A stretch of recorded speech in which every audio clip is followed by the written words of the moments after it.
Dear students, अस्सलाम वालेकुम। आज हम डिस्कस करने वाले हैं मोल। और आप लोग ऑलरेडी जानते हैं कि हम स्टोइकियोमेट्री के 6 लेक्चर्स अपलोड कर चुके हैं। 6 लेक्चर्स में हम स्टोइकियोमेट्री की बेसिक्स डिस्कस कर चुके हैं। लेकिन मोल स्टार्ट करने से पहले आप लोगों से एक रिक्वेस्ट है कि अगर आप लोग इस चैनल पे न्यू हैं तो इस चैनल को सब्सक्राइब करें और बेल आइकन पर क्लिक करके ऑल पे क्लिक कर लें। और साथ साथ अगर वीडियो अच्छी लगे तो लाइक करें। अगर कोई क्वेश्चन है तो कमेंट में ज़रूर बता दीजिए। सो चलते हैं स्टोइकियोमेट्री में इंतहाई ही इम्पोर्टेंट टॉपिक दैट इज़ मोल। सो आप लोग जानते हैं कि ये जो मोल का लफ्ज़ इस्तेमाल होता है इसकी बायो में कुछ किसी जानवर का नाम है और आम माशरे में किसी और चीज़ का नाम है, लेकिन जब उसे हम स्टोइकियोमेट्री में पढ़ते हैं तो उसकी डिफिनीशन कुछ और होती है। सो आप लोग जानते हैं कि ये जो स्टोइकियोमेट्री है it is a relative study of substance in a chemical equation. Relative study और it is a quantitative study of a substance in a chemical reaction. मतलब ये है कि आप लोग जानते हैं कि ये जो स्टोइकियोमेट्री है ये असल में क्या चीज़ है असल में। सो स्टोइकियोमेट्री हमें ये बताती है कि आपने रिएक्टेंट कितने लेने हैं, आपके पास प्रोडक्ट कितना बनेगा। रिएक्टेंट कितने लेने हैं, प्रोडक्ट कितना बनेगा, या इतनी प्रोडक्ट के लिए आपको कितनी रिएक्टेंट की ज़रूरत होती है, या एक रिएक्टेंट के लिए दूसरे रिएक्टेंट की कितनी मिकदार की ज़रूरत होगी।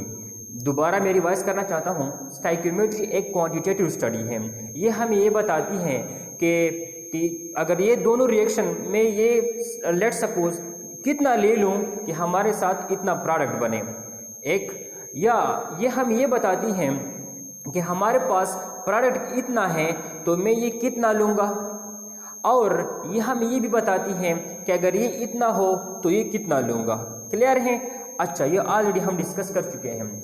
लेकिन स्टोइकियोमेट्री में चूंकि बैलेंस्ड केमिकल इक्वेशन इस्तेमाल होता है, क्या इस्तेमाल होती है? Balanced chemical equation.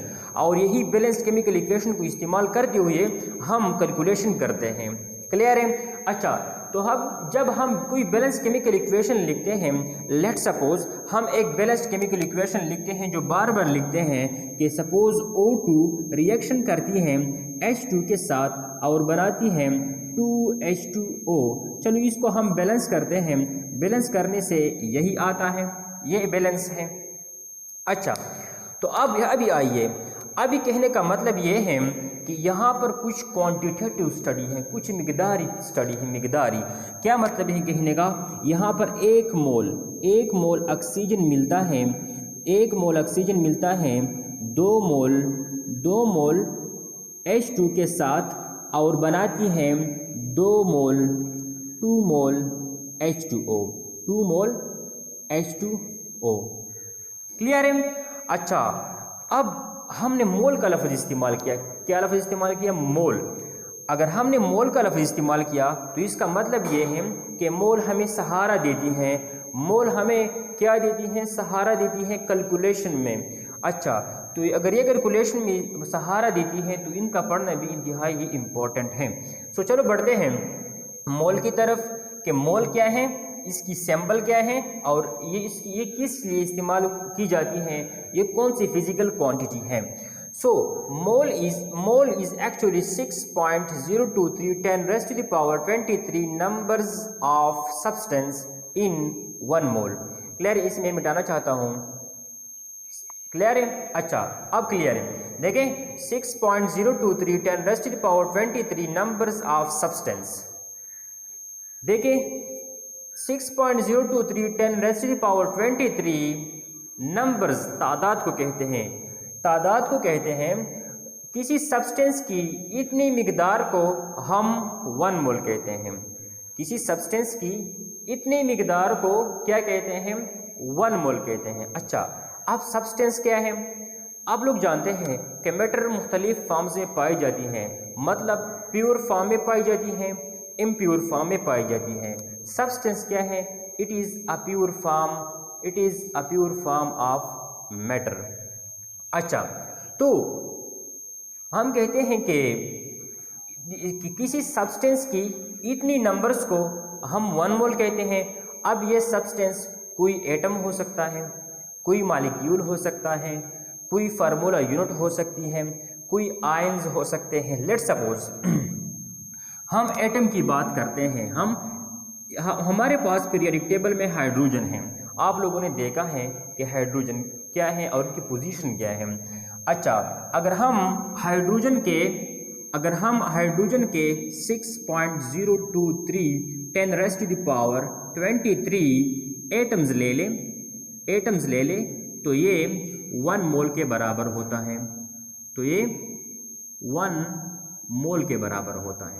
क्लियर है? अगर हम सोडियम के 6.023 10⁻23 एटम्स ले लें तो ये 1 मोल के बराबर होता है। क्लियर है? समझ आ रही है? मतलब ये है कि किसी सब्सटेंस की 6.023 10⁻23 नंबर्स लेना, तादाद लेना 1 मोल के बराबर होता है। अच्छा, ये तो एटम्स हैं। इसके बाद हम चलते हैं मॉलिक्यूल्स की तरफ। हम लिखते हैं एक मॉलिक्यूल जिस तरह H2O एक मॉलिक्यूल है। अगर हम 6.023 10⁻23 मॉलिक्यूल्स ले लें तो ये 1 मोल के बराबर होगा। अगर हम देखें Cl2 की बात करें, क्लोरीन गैस की बात करें, अगर हम 6.023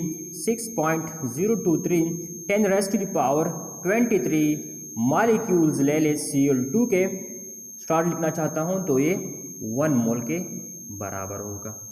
क्लियर है? इस तरह हम बात करते हैं फार्मूला यूनिट के।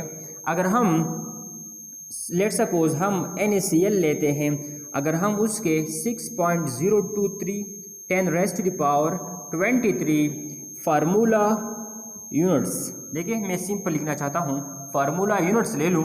फार्मूला यूनिट्स मतलब कोई आयनिक स्पीशीज़ जिस तरह के देखें AgCl है, पोटाशियम आयोडाइड है, देखिए, या फिर आपके पास सिल्वर नाइट्रेट वगैरह, ये सारे के सारे फार्मूला यूनिट कहलाते हैं। फार्मूला यूनिट क्या होता है? इन साल्ट को हम फार्मूला यूनिट कहते हैं। अच्छा, अगर हम 6.023 10⁻23 फार्मूला यूनिट ले लें तो ये भी 1 मोल के बराबर होगा। अच्छा, अगर हम आयंस की बात करें, देखिए कोई भी आयन है, ये एनायन हो या कैटायन हो, जो भी है, सपोज हम कैटायन लेते हैं। अगर हम इसके 6.023 10⁻23 कैटायन ले लें, सोडियम आयन ले लें तो ये भी 1 मोल के बराबर होंगे। यहाँ पर सोडियम की बजाय पोटाशियम हो सकती है, मैग्नीशियम हो सकती है, कोई भी आयन हो सकता है। यहाँ पर कोई क्लोराइड आयन वगैरह हो सकते हैं। मतलब ये है कि जब भी 1 मोल का लफ्ज़ आ जाए, 1 मोल का लफ्ज़, तो 1 मोल का मतलब ये है कि 6.023 10⁻23 सब्सटेंस। ये सब्सटेंस कोई आयन हो सकता है, कोई एटम हो सकता है, कोई मॉलिक्यूल हो सकता है, कोई कंपाउंड, सब कुछ हो सकते हैं। क्लियर है? अच्छा, उम्मीद है कि आप लोगों को यहाँ तक समझ आ चुकी होगी। क्लियर है? तो ये सारे के सारे नोट करते जाएं बुक पे, क्योंकि बिना नोट किए ये सब कुछ फजूल है, क्योंकि केमिस्ट्री इंतहाई ही स्लिपरी है और इसे नोट करने से बहुत फ़ायदा होता है। क्लियर है? और साथ साथ अगर आपको ये वीडियो, मतलब ये सारे सब कुछ, ये कंटेंट्स अच्छी लगती हैं तो अपना attendance in a form of like डाल दीजिए। मतलब ये है कि आप इस वीडियो को लाइक करें और दोस्तों के साथ भी शेयर करें, क्योंकि वो तमाम बहन भाई जो किसी कम्पिटिटिव एग्ज़ाम की तैयारी कर रहे हैं वो हमारे इस चैनल से इस्तिफ़ादा हासिल करें। और हमारा मिशन भी यही है कि हम उन तमाम स्टूडेंट्स को इंतहाई ही इम्पोर्टेंट कंटेंट पहुंचाएंगे जो वो चाहते हैं कि हम कोई तालीम हासिल करें, किसी कम्पिटिटिव एग्ज़ाम में हिस्सा ले सकें। अच्छा, यहाँ मैं इस कॉन्सेप्ट को थोड़ा आगे बढ़ाना चाहता हूँ। क्योंकि अब हम करते हैं मोल की एक अनदर डिफिनीशन। देखिए फर्स्ट डिफिनेशन तो हमारी ये थी कि 6.023 10 raise to the power 23 numbers of substance को हम मोल कहते हैं, ये तो हमने कहा, ठीक है। अब मैं एक और डिफिनेशन लिखना चाहता हूँ, लेकिन अनदर डिफिनेशन पर जाने से पहले मैं लिखना चाहता हूँ कि इसकी सिंबल क्या है, ये यूनिट किस चीज़ की है, क्लियर है। अच्छा, तो मोल का जो सिंबल है वो अक्सर हम क्या इस्तेमाल करते हैं, देखिए स्मॉल एन, क्लियर है, स्मॉल एन अक्सर हम शो करते हैं स्मॉल एन से, क्लियर है। अच्छा, इसके बाद ये यूनिट किस चीज़ की है, ये जो मोल है ये तो किस फिजिकल क्वांटिटी की यूनिट है, इसे हम कहते हैं कि mole is the unit of, it is unit of mass of substance, mass of substance की यूनिट है। मैं इसे एक्सप्लेन करना चाहता हूँ, लेकिन सब्सटेंस तो आप लोग जानते हैं कि किसी आयन, किसी मॉलिक्यूल, किसी फार्मूला यूनिट या फिर किसी एटम की जो मास होता है उससे रिलेटेड किस चीज़ की यूनिट है। अच्छा, सो मैं इसे एक्सप्लेन करना चाहता हूँ। सो काट के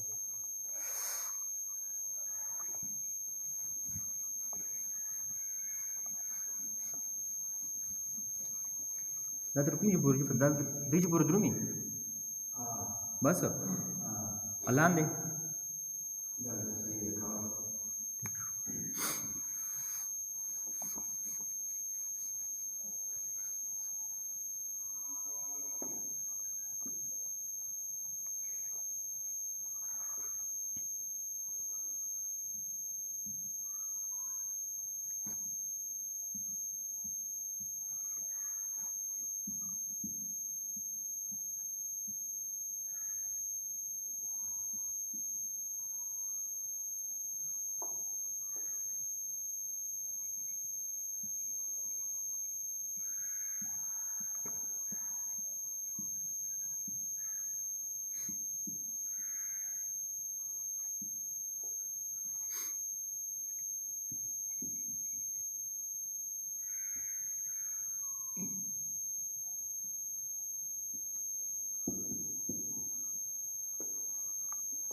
बढ़ते हैं अनदर डिफिनेशन के। अनदर डिफिनेशन उसकी क्या है, अनदर डिफिनेशन उसकी कुछ यूँ है, जिस तरह हमने कहा कि मोल क्या है, it is the unit of mass of substance. अच्छा, तो सब्सटेंस क्या है, ये कोई मॉलिक्यूल है या आयन है या फिर एटम है या फार्मूला यूनिट है।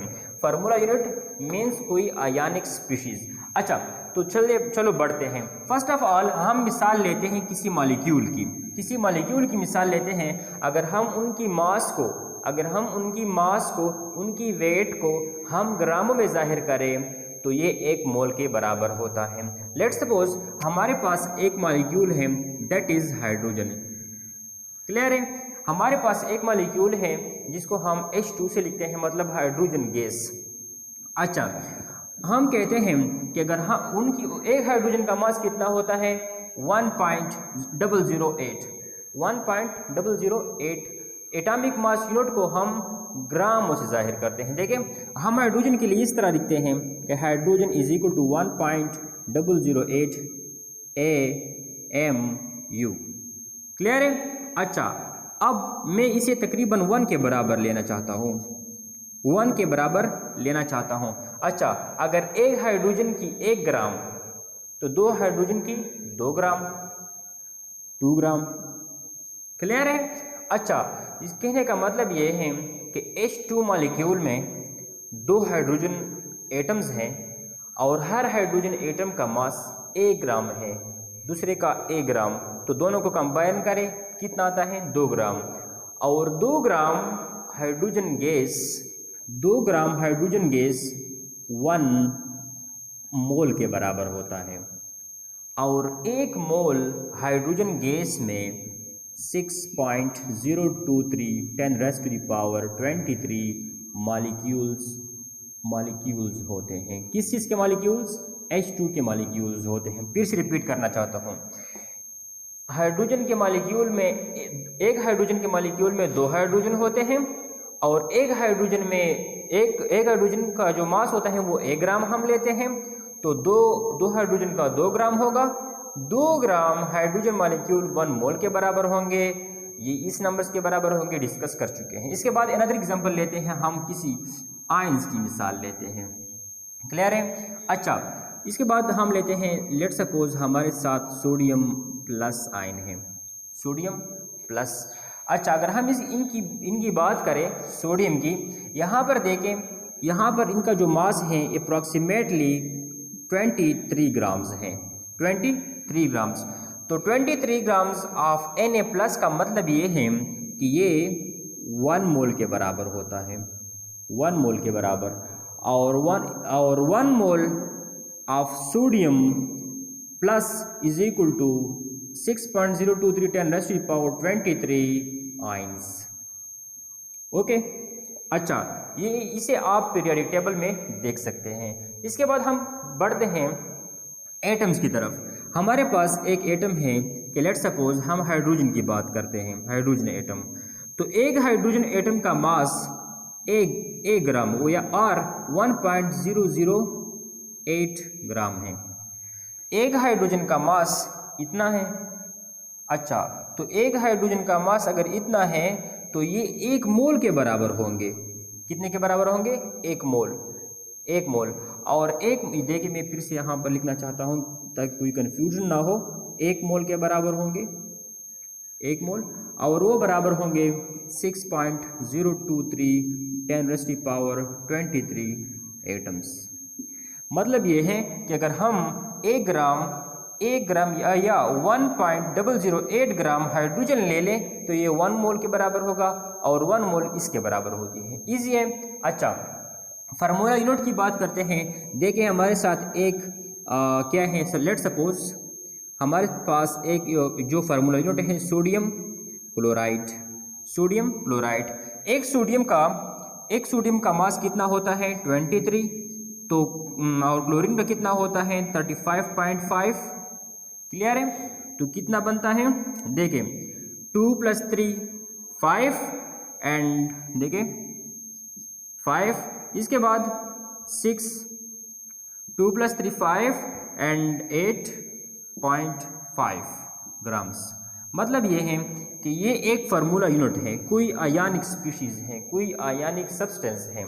अच्छा, यहाँ पर कोई पोटाशियम आयोडाइड या मैग्नीशियम क्लोराइड कुछ भी हो सकती हैं। क्लियर हो? डिटेल में हम पढ़ेंगे।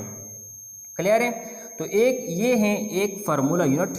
सोडियम का मास इतना है, क्लोरीन का मास इतना है, दोनों को कंबाइन करके इतना बनता है। तो 1 मोल सोडियम क्लोराइड का मास इतना होता है।